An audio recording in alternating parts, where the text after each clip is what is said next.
한일 위안부 합의에 비밀 합의가 있었던 것으로 드러났습니다. 합의한 적이 없거든요. 그 합의는 뭐였다 하는 말이 있어야 돼요. 판문점 연락 통로를 개통할 때 대한 지시도 주셨습니다. 남북관계 개선을 위한 준비 작업이 속전속결로 진행되고 있습니다. 북한은 정말 평창올림픽에 참석을 할까요? 혹시 그 이상의 대화로 이어질 가능성도 있을까요? 여기에 대해서 미국 강경파의 압박 같은 건 또 없는 걸까요? 박근혜 정부가 일본과 맺었던 위안부 합의 흠결이 많았다는 게 우리 TF 발표인데 그건 어떻게 되는 걸까요? 중국과 관계는 또 완전히 회복이 된 걸까요? 이 모든 과제를 짊어진 곳 바로 외교부입니다. 참 할 일이 많은 곳이죠. 오늘 뉴스쇼에서는 강경화 외교부 장관을 초대했습니다. 라디오 첫 출연이세요. 직접 만나보죠. 강경화 장관 연결합니다. 강 장관님 안녕하세요. 네, 안녕하십니까. 반갑습니다. 반갑습니다. 아니 목소리도 좋으시고 말씀도 정말 잘하시는데 라디오 인터뷰 한 번도 안 하셨어요? 라디오는 처음입니다. 이야, 그러다가 첫 인터뷰 뉴스쇼. 네. 고맙습니다. 우선 새해 복 많이 받으세요. 네, 감사합니다. 앵커께서도요. 아유, 고맙습니다. 개인적인 소망은 어떤 거 있으세요? 예, 저는 개인적인 소망을 이미 어떻게 이뤘습니다. 딸아이가 올해 안으로 결혼을 하겠다 그래서요. 네, 오래 사귀던 남자친구 한 대입니다. 올해 안으로. 아유, 큰 숙제 하나 치르셨네요. 그렇습니다. 축하드리고요. 네. 이제는 정말로 나라가 잘 되는 일, 이 큰 소망이 남았는데. 그렇습니다. 작년 한 해를 돌아보면은 외교부보다 더 바쁜 부서가 없었어요, 사실은. 네. 예, 네. 굵직한 현안 많았습니다. 점수를 매긴다면 100점 만점에 몇 점이나 주시겠어요? 예, 그 점수라는 게 참 위험 부담이 있더라고요. 제가 한번 당했습니다. 그러셨어요? 그러면 유보? 점수는 예. 유보? 예, 점수는 유보. 뭐 많은 것을 이룬 것 같습니다. 일단 그 새 정부 들어서 정상 외교를 완전히 회복을 했고요. 예. 또 사관과의 관계 관리 정상 궤도에 올랐고 또 사강을 넘어서 그 외교 다변화에 있어서도 신북방, 신남방 정책 아주 야심차게 힘차게 시작을 했습니다. 그래서 이룬 것이 많이 있습니다만 또 아쉬운 부분도 많이 있고요. 예. 가장 많이 아쉬운 것은 북핵 문제와 관련해서 해결의 실마리를 풀지 못한 채 한 해를 넘겼습니다. 그랬기 때문에 이번에 북한이 평창에 오겠다 하는 그 신년 소식이 우리로서는 상당히 환영할 부분이고요. 북한의 참여를 통해서 더욱더 평창의 그 평화의 재전이라는 그 프로필이 한층 더 높아지겠죠. 그렇죠. 그리고 또 평창을 통해서 그렇게 남북 사이의 그런 좋은 접촉이 이루어지는 계기로 더욱더 남북 간의 그 좋은 모멘텀이 또 형성이 될 수 있는 그런 부분이 있고요. 그래서 저희는 것은 모든 것을 고려해서 모든 가능성을 염두에 두고 바삐 움직이고 있습니다. 이야기가 나온 김에 그럼 북한 얘기부터 좀 풀어보죠. 북한 얘기. 김정은 신여사 저는 좀 놀랐는데 장관님은 어떠셨어요? 예상을 좀 하셨습니까? 그 정도 나올 거라고? 저희가 늘 그랬지만은 북한의 작년대 그 도발이 많지 않았습니까? 도발에 대해서도 저희가 대비를 하고 있고 그렇지만 어떤 계기가 되어서 또 대화 국면으로 갈 수 있다 하는 예상도 저희가 늘 했습니다. 그래서 뭐 전혀 이게 뜻밖의 일은 아니고요. 그렇지만 어쨌든 우리가 지속적으로 발신했던 평창 메시지 그다음에 남북한의 접촉이 필요하다는 이런 메시지에 긍정적인 호응이 왔기 때문에 저희로서는 분명히 환영하는 바입니다. 도대체 어떻게 이 깜짝 메시지가 나온가? 국민들 입장에서는 사실 좀 깜짝이거든요. 물밑으로 언제부터 어떤 식으로 다각적으로 평창 메시지가 간 거예요, 북으로? 네, 북한도 국제 그 올림픽 가족의 일원입니다. 그래서 올림픽은 물론이고 또 패럴림픽스까지요. 그래서 뭐 전 세계의 모든 NOC가 참석을 하는 게 당연한 그런 평화의 대전이고 IOC, IPC도 북한의 참석을 독려하기 위해서 많은 노력을 기울여 오고 있었습니다. 그래서 그런저런 메시지를 통해서 북한이 고려를 해서 이번에 오겠다 하는 결정을 내린 게 아닌가 싶습니다. 그렇군요. 그리고 12월에 중국에 다녀와서 그 북한 체육계 인사들하고 물밑 접촉했던 최문순 지사. 최문순 지사가 며칠 전에 저희 출연하셨어요. 그분의 느낌으로는 참가할 가능성 100%다라고 말씀하시더라고요. 동의하십니까? 공감하십니까? 맞추셨네요. 실제로 뭐 일단은 저기 통일부에서 공개적으로 제의한 그 회담에 반응이 온 것 같고요. 상시 채널 열겠다 이런 반응. 맞추셨네요란 말씀이니까 네. 100%올 거라는 거를 강 장관도 확신하신다는 말씀. 네. 자, 그러면 어느 정도 규모로 오는가, 누가 오는가 이 부분도 상당히 중요한데 뭐 네. 선수단 당연히 오고요. 응원단 올 테고요. 예술단도 올 가능성이 있다고 보세요? 예, 협의를 시작을 해봐야겠죠. 통일부의 그 발표대로 우리는 그 시기나 뭐 형식이나 이런 거에 대해서 열린 자세로 북한이 원하는 대화를 평창 올림픽 관련해서 예. 이산가족 상봉 문제라든가 예. 등등에 대해서 일단 마주 보고 얘기를 시작을 해야지 이런 좀 구체적인 진전이 이루어지겠죠. 아니 올림픽 참가하느냐 마느냐 이 얘기 넘어서 네네. 이산가족 문제, 경제협력 문제, 북핵 문제까지 다 대화로 이어질 수 있다고 보세요? 뭐 일단은 저희는 올림픽에 북한의 참석 문제를 위주로 이제 논의를 물론 한다. 시작은 그렇습니다만. 맞습니다. 그리고 이 북핵 문제는 남북만의 문제가 아닙니다. 이거는 예. 국제사회의 최대의 안보 현안이기 때문에 예. 남북만의 채널로 이게 해결이 될 문제가 아니고요. 그래서 그 문제에 있어서는 미국은 물론이고 국제사회의 공조를 통해서 예. 대화를 이루어 나갈 부분입니다만 북핵 문제에 대해서도 추가적인 도발을 분명히 중단하고 비핵화 대화에 나선다면은 비핵화 대화를 할 수 있다 하는 그런 원칙적인 입장도 고수하고 있습니다. 예. 그러니까 저는 물론 이번 회담으로 이게 핵 문제 해결까지야 당연히 안 되겠죠. 네. 하지만 적어도 이번에 문 연 것이 통로 연 것이 네. 올림픽 후에 딱 닫히는 게 아니라 네. 경제 협력에 대한 대화, 핵 문제 해결의 장으로까지 이어질 가능성은 있는 것인가? 가능성만이라도 좀 보고 싶어요. 뭐 여러 가능성을 다 열어놓고 우리가 움직이겠습니다만 그 사안에 따라서는 우리 혼자만 할 수 있는 문제들이 아니지 않습니까? 그렇죠. 예. 그렇기 때문에 특히 한미 공조가 아주 중요합니다. 그래서 모든 문제에 있어서 그 미국하고는 긴밀히 다양한 레벨에서 협의를 하면서 예. 진행을 하고 있습니다. 바로 그 부분 제가 질문 드리려고 했습니다. 네. 김정은의 신년사가 나온 후에 우리는 이제 활짝 환영이었습니다. 네. 우리가 원하던 바니까요. 평창 오는 문제. 그런데 미국의 분위기는 조금 애매한 것 같아요. 강경파에서는 불편한 기색이 역력하고 네. 백악관도 북한 지켜보겠다. 뭐 트럼프 대통령도 SNS에서 핵 버튼 내 책상 위에는 작동이 되는 버튼이 있다. 뭐 이런 식으로. 네, 네. 그래서 이게 미국하고 우리가 얘기가 잘 되면서 지금 가는가 네. 궁금해요. 어떻습니까? 뭐 각자의 시각에 따라서는 그런 반응이 다를 수가 있습니다만 북핵 문제, 한반도 안보 문제에 있어서는 예. 분명히 한미 간의 공조는 굉장히 긴밀하고 단단하다 이렇게 말씀드릴 수 있습니다. 이 평창 올림픽 참가하는 것까지는 미국이 지금 우리와 같이 하는 거죠, 뜻을? 그렇습니다. 확실히 네. 같이 하는 것이고. 네네.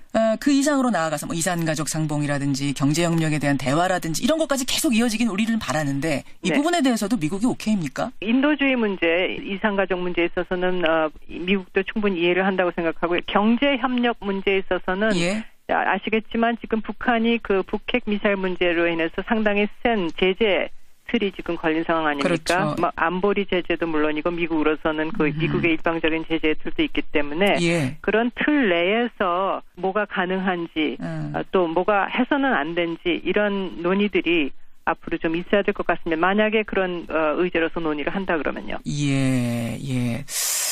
김정은 위원장이 우리와 미국과 중국 사이의 대북 공조를 지금 흔들려고 하는 그 전략에 우리가 말려드는 것 아니냐. 뭐 이렇게 좀 비판적으로 보는 시각 우려도 있더군요. 이건 어떻게 생각하십니까?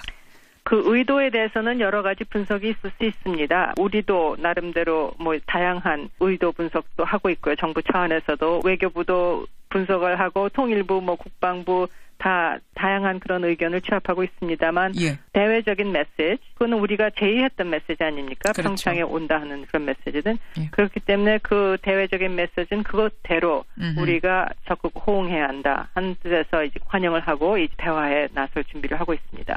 그러니까 말리는 것 아니다. 평창은 우리가 먼저 제안한 것 아니냐. 있는 그대로 좀 받아들여라. 뭐 이런 말씀으로 들리네요. 강경화 외교부 장관 만나고 있습니다. 위안부 문제 잠깐만 여쭐게요. 장관. 예. 일본 네. 얘기. 박근혜 정부에서 맺은 한일 위안부 합의 과연 어떻게 맺어진 건가 TF가 조사를 해보니까 중대한 흠결이 있었다는 게 드러났습니다. 그래서 중대한 흠결이란 건 제 표현이 아니고 문재인 대통령의 표현인데 네네. 외교부가 입장 내셨어요. 빠른 네. 시일 내에 관련 조처를 마련하겠다. 네네. 관련 조처 어떤 거를 말씀하시는 걸까요? 네, 일단 문제가 된 게 그 합의, 그리고 합의가 어떻게 해서 그런 합의가 나왔는지 그 경과가 자세히 분석이 되었고, 그래서 그 평가가 나왔습니다. 예. 그래서 결국 이 합의를 어떻게 끌고 갈 것인가, 예. 국내적으로 또 일본과의 관계에 있어서 이게 예. 일본과의 합의지 않습니까? 그렇죠. 그렇기 때문에 그 정책적인 결정을 함에 있어서 가장 그 합의 자체가 부족했던 부분이 합의자, 이 당사자인, 문제의 당사자인 피해자 또 그분들을 지원해온 단체들과의 소통이 부족했다 한 게 가장 큰 흠결이었다. 피해자들이 소외됐어요. 네, 그렇습니다. 그래서 저희 정부의 입장을 정립해 나감에 있어서 예. 1차적으로는 하여튼 이 피해자들 가족 단체들과의 그 아주 집중적인 소통 이런 것이 필요하다 해서 그 소통의 그 스케줄을 지금 짜고 있습니다. 할머님들 직접 만나세요, 외교부에서? 그렇습니다. 혹시 장관님이 직접 만나세요? 가능한 한도 내에서 제가 직접 뵐까 그러고 있습니다. 언제쯤 그럼 만나세요, 할머님들? 예, 근데 만날 때 아마 대부분의 할머니들이 예. 상당히 이걸 마음을 이래 터놓고 토로하실 때 비공개를 원하세요. 예, 예. 그래서 그 소통 일정이라든가 이런 건 저희가 공개를 안 하고 혹시 나중에 다 한 다음에 예. 그 사이 이런 분들을 만났습니다. 이렇게 발표를 할 수는 있을 것 같지만 예. 언제 어디에 누구를 만나러 간다 이거는 공개 안 하기로 저희가 방침을 정했습니다. 양해해 주시기 바랍니다. 되도록 빨리면은 1월 달 중으로는 어쨌든 만나보시면 가능한 빨리 그래요. 지금 진행을 하려고 지금 준비를 하고 있습니다. 지금 피해자들하고 소통해서 피해자 중심의 해결을 하겠다 말씀하셨습니다. 네. 피해자 중심의 관련 조처를 하겠다. 그렇다면 피해 할머님들은 지금 이런 반응 보이세요. 우리는 받아들일 수 없다. 네. 이건 진정한 사과로 볼 수 없다. 네네. 이 합의 파기해라. 네. 이렇게 요구하시면 그럼 이거 파기할 수 있는 겁니까? 할머님들의 입장에서는 충분히 그런 요구를 하시리라고 생각도 되지만은 또 정부로서는 중요한 이웃인 그 일본하고의 관계도 관리해야 될 그런 부분이 있습니다. 그렇죠. 그렇기 때문에 어떻게 보면 서로 상반된 그런 어떤 디맨드 속에서 정부 입장을 정리해야 되는 게 그게 어려움입니다만 예. 어쨌든 진정한 소통을 할머님들과 할 준비가 있습니다. 어려움인데 이 파기라는 것이 사실 조약, 심지어 조약인 경우도 파기를 한 역사가 있거든요. 그렇습니다. 이건 합의입니다. 그렇다면 네. 파기를 하려면 할 수도 있는 겁니까? 뭐 모든 게 가능합니다. 그렇지만 그 결과에 대해서도 충분한 생각을 하고 결정을 해야 되겠죠. 일본의 반응은 1mm도 우리는 움직일 수 없다. 네. 꿈쩍할 수 없다는 지금 그러고 있습니다. 반응이 나왔습니다. 네. 그러면 파기 어려운 건가요? 네, 제협상 어려운 건가요? 일본은 끈질기게 그 입장을 지금 고수하고 있습니다. 예. 외교부의 몫이기도 하죠. 일본하고의 이 문제를 가지고 어떻게 이 어려운 고비를 풀어나가느냐가. 예. 네, 하여튼 그 많은 고민을 하고 있습니다. 파기나 재협상을 위해서 어려운 일이지만 외교부는 최대한 노력하겠다라는 말씀. 피해자들이 원한다면 이 말씀으로 정리해도 괜찮겠죠. 예, 아직 그렇게 결론까지 안 났습니다. 노력하겠다 정도로 보면 되겠습니까? 네. 알겠습니다. 네. 장관님 감사드리고요. 네. 끝으로 덕담 짧게 한 말씀 해주시고 인사로 마무리 짓죠. 예, 이 새 정부가 촛불혁명의 힘으로 태어난 그야말로 국민의 정부 아닙니까? 예. 그렇기 때문에 대통령이야 우리 정부 모든 장관님들 정말 국민을 위해서 열심히 일하고 있는데 또 국민들께서도 이웃을 서로 위하는 그런 한 해가 되셨으면 좋겠습니다. 아유, 올 한 해도 하실 일이 너무 많습니다. 건강 그렇습니다. 잘 챙기시고요. 네. 새해 복 많이 받으십시오. 네, 감사합니다. 고맙습니다. 네. 강경화 외교부 장관이었습니다. 한일 위안부 합의에 비밀 합의가 있었던 것으로 드러났습니다. 합의한 적이 없거든요. 그 합의는 뭐였다 하는 말이 있어야 돼요. 판문점 연락 통로를 개통할 때 대한 지시도 주시었습니다. 남북관계 개선을 위한 준비 작업이 속전속결로 진행되고 있습니다. 북한은 정말 평창올림픽에 참석을 할까요? 혹시 그 이상의 대화로 이어질 가능성도 있을까요? 여기에 대해서 미국 강경파의 압박 같은 건 또 없는 걸까요? 박근혜 정부가 일본과 맺었던 위안부 합의 흠결이 많았다는 게 우리 TF 발표인데 그건 어떻게 되는 걸까요? 중국과의 관계는 또 완전히 회복이 된 걸까요? 이 모든 과제를 짊어진 곳 바로 외교부입니다. 참 할 일이 많은 곳이죠. 오늘 뉴스쇼에서는 강경화 외교부 장관을 초대했습니다. 라디오 첫 출연이세요. 직접 만나보죠. 강경화 장관 연결합니다. 강 장관님 안녕하세요. 네, 안녕하십니까. 반갑습니다. 반갑습니다. 아니 목소리도 좋으시고 말씀도 정말 잘하시는데 라디오 인터뷰 한 번도 안 하셨어요? 라디오는 처음입니다. 이야, 그러다가 첫 인터뷰 뉴스쇼. 네. 고맙습니다. 우선 새해 복 많이 받으세요. 네, 감사합니다. 앵커께서도요. 아유, 고맙습니다. 개인적인 소망은 어떤 거 있으세요? 예, 저는 개인적인 소망을 이미 어떻게 이뤘습니다. 딸아이가 올해 안으로 결혼을 하겠다 그래서요. 네, 오래 사귀던 남자친구 한답니다. 올해 안으로. 아유, 큰 숙제 하나 치르셨네요. 그렇습니다. 축하드리고요. 네. 이제는 정말로 나라가 잘 되는 일, 이 큰 소망이 남았는데. 그렇습니다. 작년 한 해를 돌아보면은 외교부보다 더 바쁜 부서가 없었어요, 사실은. 네. 예, 네. 굵직한 현안 많았습니다. 점수를 매긴다면 100점 만점에 몇 점이나 주시겠어요? 예, 그 점수라는 게 참 위험 부담이 있더라고요. 제가 한번 당했습니다. 그러셨어요? 그러면 유보? 점수는 유보? 예, 점수는 유보. 뭐 많은 것을 이룬 것 같습니다. 일단 그 새 정부 들어서 정상 외교를 완전히 회복을 했고요. 예. 또 사관과의 관계 관리 정상 궤도에 올랐고 또 사강을 넘어서 그 외교 다변화에 있어서도 신북방, 신남방 정책 아주 야심차게 힘차게 시작을 했습니다. 그래서 이룬 것이 많이 있습니다만 또 아쉬운 부분도 많이 있고요. 예. 가장 많이 아쉬운 것은 북핵 문제와 관련해서 해결의 실마리를 풀지 못한 채 한 해를 넘겼습니다. 그랬기 때문에 이번에 북한이 평창에 오겠다 하는 그 신년 소식이 우리로서는 상당히 환영할 부분이고요.